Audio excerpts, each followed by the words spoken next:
Warga di Kecamatan Jempa, Kabupaten Aceh Barat Daya antri untuk mendapatkan sembako murah yang dijual Dinas Perdagangan Aceh.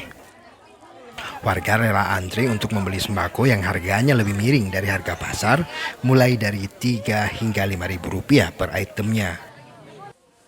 Sembako murah ini akan dibuka di 3 lokasi meliputi Kecamatan Jempa, Blangpidi, dan Kecamatan Susuh selama 2 hari.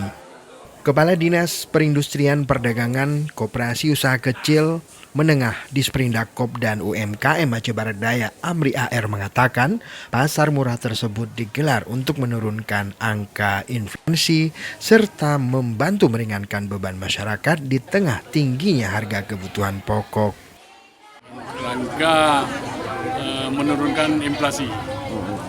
Ini untuk Kabupaten Aceh Barat Daya berapa untuk jatah kita, Pak? Kabupaten Aceh Barat Daya sekitar 3 titik. Yang pertama di